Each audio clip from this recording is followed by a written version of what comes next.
map, the more you have to be very careful with how you space out and making sure, especially when you're not on the top floor bomb site, you still have to extend all the way up, play these extensive roam games, have really good communication between your players so that you can always keep this sort of network of information on where the attack's coming from and very easily adapt and sort of move your way around it to keep yourself alive and keep yourself going in these rounds. I really want to see the roam game just flourish today and making sure that these teams are prepped for it. It is interesting to see Nighthaven Labs come through the veto.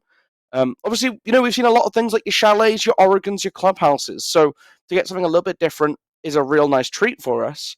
And I wonder what this means for these two teams, right? Like, there's always that concern that you're going to see teams that aren't quite as polished up because they've been caught off in the veto, right? You see Wildcats, their last ban was that Oregon. There's always a concern that you sat there for Rupture thinking, oh, well, I can just ban away, they'll ban away Labs, they'll take us to Oregon, and we get to play something we're very comfortable on. This is a potential opportunity for Wildcats to throw a bit of a spanner in the works. Yeah, most definitely. But we're going to be heading over to the operator bands, and starting out is going to be Maverick, which, for how many breaches and how many lines of sight you need to make with, it isn't necessary to open breaches. In here, it's more likely you can access them, of course, with these small holes, with can openers, whatever you can, but Mavericking them just to kind of cut off rotation is completely fine, and that's why Maverick's going to be out there, just to kind of force in that hard breach full. And the second one coming out is going to be Ing, which is, again, completely standard. We see it on basically every map. She is deadly, and when she is in the game, she can be a complete match changer. Now, on defense, again, main breach, hatches, very common things. Golo, you mentioned, extending into the upper floor, which also means protecting hatches, and Cade, that's his job as a defender overall. And I think it's a really big ban here on Nighthaven Labs. You see the Maverick ban come through as well, so clearly both these teams respecting the fact that breaches are going to be quite an important part of this game, and on the attack especially, being able to give yourself those openings to open opportunities for later in rounds to be able to have multiple access points in towards the site to get right up close and personal to the defensive lineups is going to be very valuable, and you want to remove tools that are potentially going to create those roadblocks for you to deal with.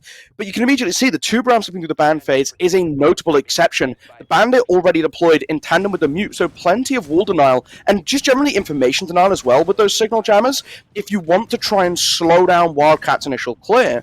But they've gone for a bit of a curveball on the opening round of the game. They're not going up to the top floor to control and command center. They're instead going into control and storage. Usually considered the tertiary bomb site, but has got quite a lot better in recent weeks as teams have come to a bit of a better understanding on how you want to play on the top floor with a minimal utility investment that enables you to still have comfortable control over a lot of the middle floor. Yeah, most definitely. And we can see that we're already also bringing some gadgets and actually operator-focused gadgets that really do help out in the top floor. As we just saw, that was the castle kind of barricading off and, securing that time, also securing some ground and maybe focusing some utility, especially from the air, or maybe just meleeing it. Whatever it is, time or utility will be wasted for these attackers. Same goes for Azami. And while they're extending to the upstairs, what could better help than a pulse from below just telling you where every attacker is so you can get prepped for a gunfight, maybe get a nice wallbang, maybe even a C4 from below. It all just works out in a fine combination, just, like a nice little recipe. Approaching up on towards E-Box is Akiba in control, but you have to be a little bit careful, right? You don't want to walk just too dangerously into servers. A lot of defensive players around in close proximity trying to create these crossfires. Control over on rafters and IT. But you apply a little bit of pressure on the doorway, you can open the castle barricade, but immediately be gunned down. Akiba quickly placed in place of it, but as they stormed their way into server, they found themselves 2 quick kills and looking for a third. Double kill for Wet. And immediately this top floor hole dismantled in a matter of seconds. Matter of seconds, and Wildcats is off to an early advantage. Barely a minute has passed by, and we're down to a 4v2. And what's even going to make this more of a dangerous situation is that Deimos. You have 50% of the enemy team constantly tracked, constant information on them. Come through with floor banks, come through with just late game like man advantage retakes, these refracts, whatever game you want to play. These attackers have it under control. They're also taking verticality, also dropping all the utility they can onto the enemy team. So Rupture, not only are they pinched in sight, they're going to have to get the 1v1 situations or very lucky shots to actually manage to even out the spot, because right now, I mean, they're basically inside. They're getting flashed from everywhere. There's soon going to be nades coming down. There's soon going to be people peeking angles. And that's when the time is going to come where you're going to need to be careful. The diffuser is planted meanwhile, and the SMG-11 does go off. Although the Deimos manages to take out his, second duo. But in that meantime, the diffuser is off. The verticality is on. And with that, that's going to be a very nice shot coming out from Nike, but will he be able to defuse it in time? The verticality is not going to be challenged, but someone comes from above and someone comes from his right just to finish it off. That Deimos revolver in hand, and first round going to the side of Wildcats. Yeah, a really nice push, all things considered, right? You start off with that sweep through the top floor, addressing the fact that you need that service control. You need to break IT away from the defense so that you can start to play for that storage window, because you saw what was able to happen, right? In that post-plant situation, having that control above, having those angles looking down into the bomb site lets you play such a comfortable post-plant position. Even though you lose the Ash on the vert first, you immediately have a second player who's ready to walk on up and retake over that mantle of looking down over the diffuser. Very well played by Wildcats to make sure they get that initial control, and they just the way in which they push through, right? It's not committing one person randomly pushing up. It's 2, 3 players all sweeping together, so that Rupture, who have these crossfires, who have these head hole angles set up to try and give each other that support, you take them all down at the same time. That big domino effect lets you snowball that round away. Snowball that they did, because at the end, even when the defenders were completely stuck in sight, they put up a good fight. They went against the verticality, they managed to get a pick or two, but that plant, not only was it very secure, but we saw the ace, he was, or line, or ace, I don't remember which one it was exactly, completely behind that pillar. He couldn't get shot. The only C4 was that was the only option to actually kill him, but he was secured. He managed to get the plant down, went for that vault, didn't actually work out. But that's when the deadly part of that attack comes in, that verticality. Because you can get shot from behind, people can go on windows, people can go on any angle, even above, even below, you just don't know it. But the attackers have one thing to secure, and they're in a complete advantage. So that's how Wildcats managed to, just perfectly execute it off. Maybe just a player or two didn't need to be lost. But whatever it is, they got the first round, they're on attack, they're looking very nice, and they're continuing on to round number 2. And now again, it's putting that priority on clearing out the top floor. This time it's an attack onto the basement, but you can still see the cogs turning in a very similar fashion. The scan coming through from Deimos early on to try and isolate Fluency on the Solace. You want to try and take down that first roamer. Give yourself just a little bit more flexibility to walk safely through this middle floor. I have to be very careful because they're still lurking around control. So many rotates set up to enable them to get into these awkward positions, and it's going to net them the opening kill, taking down that Deimos as well. So that's one of your 2 operators, Dokeby being that second, dedicated to clearing up this roam, and it's not really working out for them so far. Not working out too good for them. Not only is Deimos off the board, but you secured yourself an opening pick for Rupture. So Rupture, I mean, they're on the defensive, and they are playing verticality or nothing. We have 3 players above, basically, or have kind of transpired back downstairs, but we're upstairs. Put up that effort, put up that rotation, put up anything to kind of not only distract, but also worry these attackers. There could be someone upstairs still, you don't know it, and you're going to have to be careful about it, which wastes time. Clearing all of this area, all of these rooms, kind of progressing all the way to your execution, that's the biggest time waster that you need to be afraid of. And also, all these angles that defenders have created, you have head holes, you have footholds, you can be peeked from anywhere. C4s, anything can literally come at you, and Wildcats, they can't really predict it. They're starting to kind of push down these backstairs, but going also for hatches in the middle, which is why a great pick for the Cade ban was very necessary, seeing it as it was not only from Wildcats, but they're also starting on attack, so that's going to be a good, or at least a better early round. Another kill coming on from Fluency, that's going to be P90 in hand, and we're down to a 5v3 situation, and Wildcats, they have 30 seconds on the clock, but that smoke is not going to be letting them in. They're going to let themselves in. They open up the door, they get themselves a double kill. That's going to be a 3v3 situation. One coming out from behind, that's going to be Bandit, MP7, kind of securing it back. He's playing it safe. And Maestro is off board, so is the Bandit. Yells off the board, double kill from Pango. Another one coming in, that's going to be a straight from Nike. Now we're down to a 2v1 situation. Maestro can go on cams, or he can't now. Now he's in a 1v1 situation.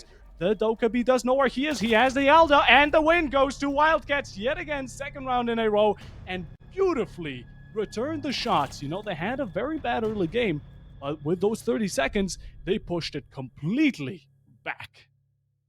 I mean, it was ultimately just a perfectly timed execute coming from Wildcats. I was so concerned with how much time they'd left themselves, with how little they'd achieved on that middle floor because of how much stalling out Rupture were able to do with the castle barricades, limiting angles, with the Solace, providing that distraction for the Deimos, right? But they didn't quite know, are you on the other side of that castle barricade or not? You cautiously walk down the staircase inside a warehouse, you get shot from inside of control. But after that, very little verticality looking over the main breach. They managed to get open the warehouse hatch and put a little bit of pressure on those castle barricades on Animus. But ultimately, it all came down to that launch down cargo stairs, and Rupture just not quite ready for the sheer number of bodies that were going to come down, despite the fact that they had the man advantage. They had angles set up that they could hold and play off of each other, but they just weren't expecting that level of aggression right at the end of the round, and Wildcats burst their way into the bomb site. Just like that, they managed to give themselves the second round. Couldn't have explained it better, as we're going on to round number 3. Now, looking at these lineups, I mean, this is going to be the first time playing here where you don't actually extend upstairs. You maybe go for a bit of downstairs play just to kind of deny that window from below, you know, taking out the bandits. But whatever it is, there's no extension when it comes to verticals. Horizontally, you do go towards that electrical site because that's where the second main breach is. Normally, people, you know, they would reinforce it, just like the rafter side breach. But this time you want to extend off of it. You have that mirror, you make that rotation, you play off of the breach instead of, you put some aggression on it. You make sure that when they get there, they're not going to be opening it very easily, just like the do the breach that's completely isolated from the inside. They're going to be facing a mirror. They're going to be facing those bandits, those smokes, whatever is coming at them, those C4s included. And just like that, the first main breach is off. Now, this is where the attackers normally get a bit stuck. You can't really progress much. You know, you have people on rafters. You either need to flush them out from playing bottom, or you can go to that mirror. But now it's really up to choice. What are you going to do, Wildcats? Immediately getting that information, the first read onto the smoke, and obviously a Toxic Babe coming to slow down any push through Aquarium. IT Breach open up, cautiously looking to open up Connector as well, so they can start to create the ability to pinch in from all sides. Still, firm control of rafters in the hand of Azami, though, and this is something that you'll have to think about. Even when it comes time to push into IT Breach, that second angle that you can be threatened from is really dangerous, but the Azami getting a little bit over-aggressive on the doorway just leads to Quantum spraying them down. It looked like they must have had a drone hidden away, and they did! Just hidden the plant pots, you're never going to find it in there. And now they just stormed into IT Breach with that control over rafters, a quick 1-for-1 trade, but it still leaves Wildcats in the upper hand as they just continue this all-out aggression. Now one man is on the floor, and all that's left is Nike. He has that shotgun, he has that SMG-11, but he's aiming at nothing. Noah's in front of him. Everyone is on site and rafters, just completely contesting him out. Nades are coming down. It's raining hell on him as the diffuser has been planted. He has 40 seconds and reserves 7 of those for the planting part. But the SMG-11, one pick comes out. Those footholds are going to be a bit of a blunder, and another round for Wildcats. Now, Golu, there's one thing I've been noticing. Wildcats are perfect at timing and chemistry. You know, they took out the person on rafters, and that's the main person who can test anyone from running in breach. They didn't have a lot of focus on him, and they didn't have a lot of focus on anyone actually going in breach and accessing site. And that's when they just changed it. They get the one on rafters. Sophia goes into site, gets another headshot, and then almost on that Mozzie, but the Mozzie's distracted. He looks to the right, and only that's when people from Electrical again peek, and that's how true 3 kills came out instantly. Not only 3 kills, but control was just theirs in a complete instant. With also that, I mean, leaving anyone to peek rafters or main breach is also going to be taken out, and Smoke was left in a 1v4, 1v5-ish situation, which is basically improbable. Also in a spot that was also hard to contest or actually fight against with plant down, it's going to be basically GG's for that round. And this is what I was a little bit, concerned about coming into this game. Is this slip through of the Nighthaven Labs? And is it a case of one team not feeling very comfortable and leaving it late in their ban priority due to, maybe not having the most diverse or deep map pool? And it's certainly something that can happen. We have 9 maps, and as we've seen a couple changes with the more staple ones, we've got our upcoming change with Leia will be entering the pool, replacing Oregon in a couple weeks' time, really. There's always going to be a little bit of humming and hawing about what teams can do, how deep down can they go, and Nighthaven Labs, something that you might be going, okay, we need to get rid of a skyscraper, we need to get rid of the large maps like Bank. What can we leave open? Well, I'm sure our opponents will ban it out. Wildcats, they're a team that have been playing together for quite a while now. They're going to have a good read into what maps they feel comfortable on, and if you get a chance to pull out a Nighthaven Labs as a team that plays or even just practices a little bit, Nighthaven Labs, you have a massive advantage coming in, and you're seeing that shine through for them. You mentioned how cohesive they are on their attacks, how quickly together they push in and make sure they apply that pressure instantly. Such incredibly important qualities to have for a team when playing Nighthaven Labs, with how wide and large some of these attacks can feel and how big the map can feel in terms of how to approach. You have to hit that top floor first. You have to move down onto that middle floor, transition that pressure. They're doing that in a really timely manner, and it's really showing why, despite these rounds sometimes looking like the time is playing against them, they're able to make so much magic happen with only 20, 30 seconds left on the clock. Yeah, and that's what they've been doing correctly. While Rupture, they get into that comfort zone. Towards the end of the match, they're doing really well at the start. They get those 5v3s. They manage to actually push off the enemy team. They get their setups correct. But what happens at the end? We always see, those smokes are coming out, but then it seems like they're fine. It seems like they feel like they're in a complete safe zone. Nothing bad can happen. They just need to hold their angles and not watch out for anything. Wildcats, they strike them directly where it's not expected. Wildcats, they manage to push through these points that's just there shouldn't be open, but were opened in the early round like a hatch, or maybe just not contested before. And that's when they get them. That's when they get those angles, and then they just chain them. I mean, that's where they really catch them off guard, and Rupture really needs to start watching out for moments like those, because once one kill gets set off, which most of these kills that have been actually setting off these multi-kills from Wildcats in general have been these important holding kills, kills that really kind of make it like, okay, I'm holding rafters, okay, I'm holding these stairs with smokes. It was the first kill, and then it just chains on. It goes 1, 2, 3, kind of like a clock ticking perfectly in complete synchronization. They just managed to completely wipe them out, and Rupture has no answer. They are not ready for it, and that's what Wildcats have been doing correctly. They definitely don't have a good start game, but they can definitely, and I mean 100%, back it up towards the late game. And that's when they finish it up. That's how they got these 3 rounds. And I'm seeing that Blitz. I'm seeing that Finka. To be honest, Golu, I'm scared. Well, you should be. It does indicate a very quick little bit of play to come from the Wildcats. Already creeping up as close to the window as you possibly can. You've got to be careful, though. The Azami in an unorthodox position at the bottom of the stairs, and he's going to net himself an early kill into this round, taking down Jono. Not an ideal start here for the attack, who are looking to get that big coverage all around themselves that they can just jump and full send it in. Now, how do you break this position? You know that these armies on the lower staircase, but you can also anticipate there's going to be support, either from this bandit who's an IT or a second player up on rafters. You start to jump on through and push on in, but you're going to lose your blitz immediately, and Fluency makes it a triple kill before finally being dealt with by the attack. It's still a 2 versus 3, so a very salvageable round here for Wildcats if they want to keep their winning streak up. That Blitz is taken off the board, so you don't have a shield anymore. No one, not 2 hard breachers are left. And with that, I mean, good guns, good frag potential, but you're up against 3 people. Not only that, but you're up against the most time-wastable 3 people. You have that Fenrir, you have that Smoke, you have that Goyo, and that Fenrir we just talked about took out that Thermite. That's going to be a 3v1 situation. A's going for that breach, but those smoke canisters, Fenrirs in combination are not only going to be wasting their time, but at the same time, I mean, just kind of pushing him back. He's forced to get that diffuser. He's going to be going towards site. You got to remember, he set up that breach before, but he's not going to be committing to it. That's how Wildcats have been kind of doing, committing to it later, but he's a one-man. The information is there. He goes for it, and Smarts, with the second one in the round, will be finishing the job on around 20-25-ish HP, just there to get the first round for Rupture Gaming. Now we're going on to round 5. We're kind of in a quarter finish through, and with that, Wildcats are still looking at 3. They're definitely not going to be going into the role swap with a bad score. It's going to be 3-3 or 4-2 for them, which, preferably get that 4-2 just so you can kind of continue on to defense a lot more safely, a lot more comfortably, but it's really up to them. It's really up to how they've been playing, because Rupture this time was a lot ready. I mean, Fluency was just absolutely popping heads.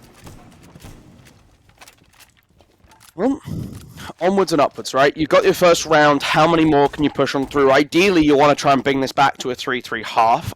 I fully appreciate that's maybe not an a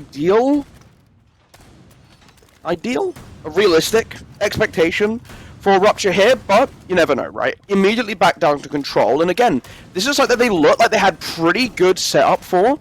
everything went wrong on that server push. They just didn't have anyone watching in towards Ebox and allowed 3 Wildcat members to slip on undetected into the top floor and very quickly remove their pressure from above the bomb site. So this time it's going to be making sure that you have these systems set up to just patiently wait for them, not get caught off guard so early on, and they're starting to show that they're willing to battle back against Wildcard now. Wildcat, sorry, not Wildcard. Close enough, close enough. Wildcard would have been also a pretty sick name, but doesn't matter. It Wildcats. They put their sharp claws out and they're ready to fight with Rupture right now. You know, extending upstairs, we still have that extension we've been seeing from round 1, and it's very common because how it should be, because of verticality, it can make it so much easier for attackers. Bring along a fuse, bring along a sledge, you're going to be having a blast as an attacker. So, you know, kind of denying that as Wildcats. Again, bringing that same old combo, but this time, instead of Azami, we're going to be seeing Solus. Now, Solus with the Pulse is going to be ultimate information everywhere. Any drone, any phone, any person, wherever you are, you're getting spotted one way or another. Now, we do also have a similar situation going on with Wildcats. We have that Deimos and Lion combo, both information, both good, but that Lion is dead alongside the Buck. Did manage to take out 1, almost 2 for himself. Fluency off the board. That's going to be the castle also down. Another C4 comes out, and not being able to take out that Lion, just backs away. Smarts will begin one for himself. Just peeks out, but now he's upstairs. Now he's in a bad situation. Could be joining along, gets Smart. That's gonna be the Bandit, the MP7, then infamous today's MP7 player, and finishing off the castle that's been kind of grueling on the floor for quite a bit. And now we're down to a 2v2. Verticality's theirs, but that boss, he's still alive, he's still kicking, and that, you know, maybe with a combination of the mute C4 could be quite deadly. Now it's this patience plan, a lot relying on Pulse here, with a couple Lion scans still available for Panic. They're going to look to try and isolate the remaining Rupture defenders, but already identifying one creeping down the outside ramp. A big split between both Neek and Yost. So, what do you want to do? Verticality being opened up to look down into the bomb site. Lion outside of storage window, I'd presume, looking to try and jump on through. It just depends on how good this coverage can be. No one in a position to directly deny. Astrono finds the mute through the verticality. They got the recommendation on the Pulse as well. The scans come through, pings going out, and you force them away. Just a doorway to try and push through a hard wall between you and the Planter, so you've got to take the one against the Dokkaebi, but the flashbangs doing so much work to buy all the time that you could possibly need or want. Another scan coming through just to force Pulse to stand still for a couple seconds while Wildcats set themselves up in their close plant situation. One outside the window, one hiding close by inside a warehouse. But I don't know if they're going to scan it. They're expecting on the verticality. No, they do spot out the Dokkaebi and get a couple shots on in, but it's not enough to kill. The UMP, a notoriously difficult weapon to try and secure those kills with. And Jono, with the SMG-12 in the close range engagement, wins out yet another attacking round for the Wildcats. Black Eyes blinding the Pulse, finishing the job, and Wildcats with their 4th round could be a promising 5-1. But Rupture, they're definitely going to fight back. You know, Wildcats has been scratching and meowing and whatever the cats do. But Rupture, you know, they have had one good round. A very solid one at that. But besides that, they've been making major mistakes. I mean, here upstairs, gunfights weren't being there. Definitely gadgets were present, just quite a bit. Those C4s definitely were flying up left and right. But in the end, it was the kills that really matters. And Wildcats did manage to kind of just pinch them in together. Rupture didn't really want to let go of the upstairs floor. I mean, they were fighting for it. But the main point is to kind of waste time. At some point, you really should back off, and that's something they didn't want to do. Which in the end, I mean, Wildcats 2v2 situation managed to back it up just a bit more, but towards the end it was very dangerous. That Pulse, how close he was, you know, with how everything was going, he could have definitely kind of gotten a bit of a backup right before the plant. But of course, those line scans, those flashes, not even evading all of them, is definitely going to put you in a bit of a stalemate, and with that, Wildcats, very nice 4th round. We're round number 5, and we're back downstairs. Here we're going to see basically the same setup.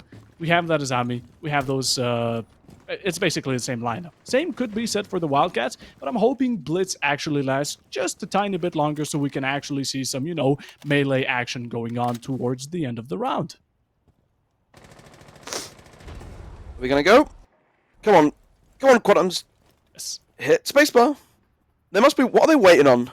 Waiting on someone to get in position for a cutoff, maybe holding onto Aqua or lower down inside of Fish, but just jumping straight on into control. They're now going to go for it. There's a rotate ahead of them, going to break open the castle barricade with the sledge and take down the smoke, who was trying to draw an angle underneath it, just moving a little bit too quick for Rupture to keep an eye on. Zami breaking the barricade at the bottom of Aquarium, but they're ready for it, and a great swing from Jono to net the kill as they're now storming down into the basement, but with that hand of the Alder, it's still tied down to a 3 versus 3. 3 versus 3, and Finka now inside. LMG in hand. Plant is going down. L85 getting 1. The C4 does come out. Pre-fires onto the Ace, and the C4 doesn't get the planter completely. The planter is going to be getting taken out. Now it's back to a 2v2 situation, but a bit of heals coming out from the Finka could be helpful. Going for yet another plant. Can the sledge cover it? He's not looking too good on HP, and he could have many angles to cover at once. He throws that nade, backs off, and that's going to be the best way of going about it.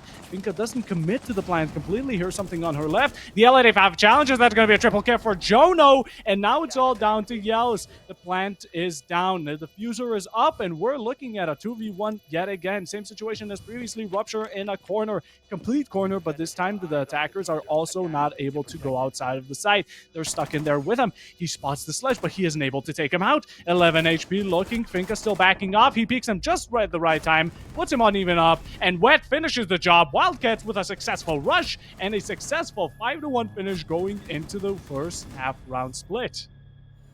And it's notable as well, they were pretty patient at the start of that rush, right? They sat back, they made sure they had some cutoffs ready, some alternate angles to push down and pressure in towards the site, so that it wasn't all just reliant on Cargo Stairs getting that pick, on taking down the smoke.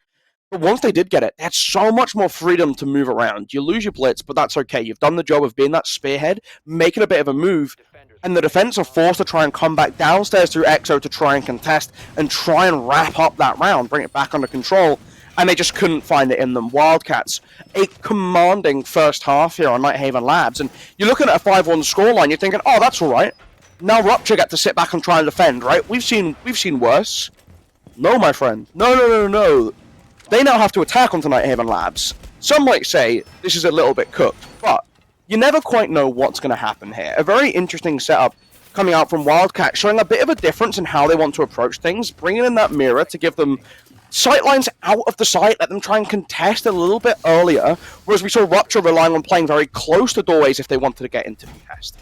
So, standing a step back might give Rupture some opening room, but on the flip side, it forced them to work a little bit harder for these opening picks, which we saw how influential it was for Wildcards to create that space early on in the attacking rounds. Most definitely, but now we're going on to round number 7. Now, Wildcats are 1 round away from that beautiful M, and oh, a quick opening. I thought it was the thermite shooting at the window for a second. I thought it was a one-tap. I was flabbergasted, but thankfully it wasn't. You know, Fluency does get taken out. An early pick for the defenders. Wildcats, you know, turning the tables now. It's not going to be Rupture with those early picks, but it's going to be Wildcats. They want to sweep it under the rug for themselves. 5v4. We have talked about lineups previously, but now the teams have switched, and I'm seeing that Grim on the side of Rupture, which is definitely going to be useful for just kind of denying people from peeking, or at least if they do, you know, enough information is going to be given off about them for at least 3 seconds after they're in those Bs. So Grim, a very likely operator to be seen in just future games. I'm loving Grim. This is a thing I have not mentioned. A Grim is something I absolutely love. Grim and Deimos, the new operators, you know, I feel like attack has definitely been, I'll say, upward in the tiers when it comes to defenders. Defenders got a bit worse. Attackers got a bit better. I love to see it. We're just going to completely bypass the fact that the last 4 defenders were all...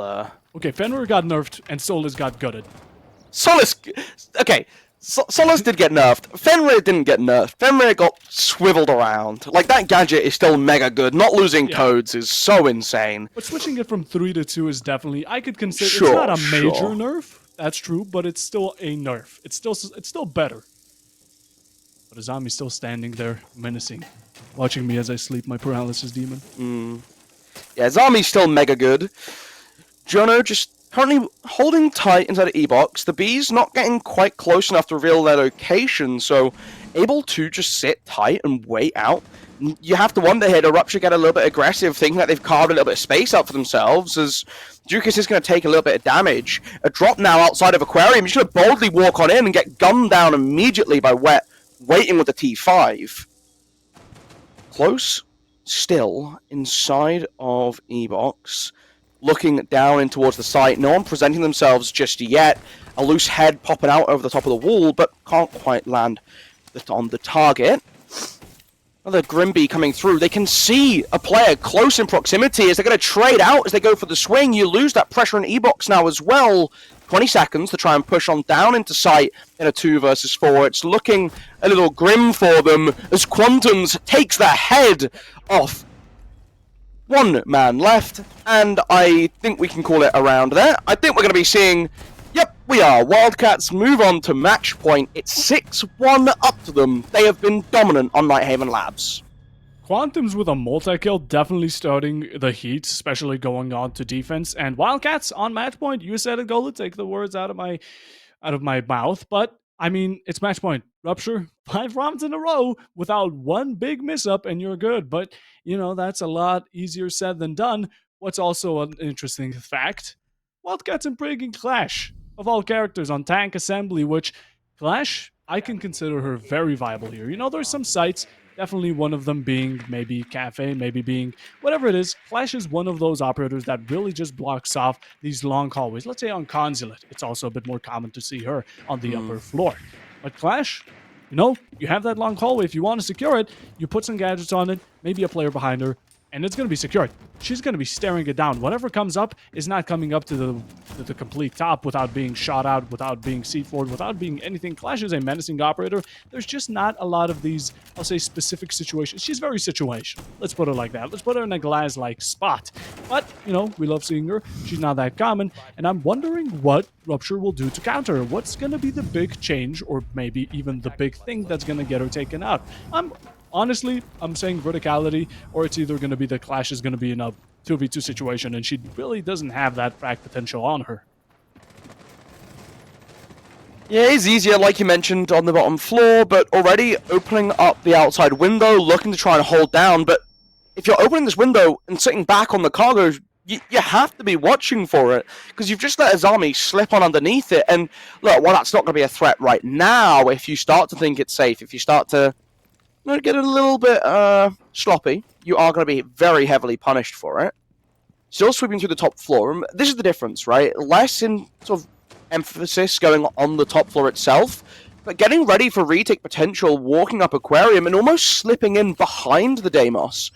If you can just look down to your left. Okay, gonna check outside. No one quite there, and the attack seems to have moved fully past, and they've slipped right in behind them. Oh, it's a game of chase, a game of tag. We're going to see who catches up to who first, but that is Azami and Solas, they are very close. They are dangerously close. That beekeeper right now on the stair gets spotted, and that's going to be the opening kill. A second one gets spotted. That's going to be the Deimos right there, tracking her position as she's tracking his. The revolver coming out. It's a Western standoff, and now it's down to a 2v2 situation, but I don't think he knows about the Solas creeping up above him.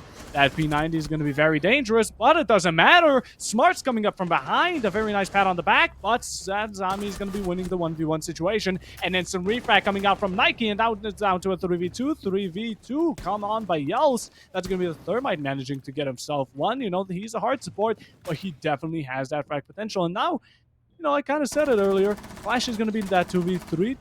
Correct me, 2v2 situation, and it's either going to be her using that shield or that secondary SMG, which against these ARs is definitely not going to be optimal. They're able to push deep into sight now, but there's that shield standing up, creating such a massive distraction that lets Pango get on the board. Thermite last alive, trying to fight away the clash, but it's not going to matter. They're going to swing around and just doing such a great job of just never letting that Thermite have a second apiece. You can't get your thoughts collected. You're going to get gunned down. Really nicely played from Wildcats to just always bounce back and get control back in that final round.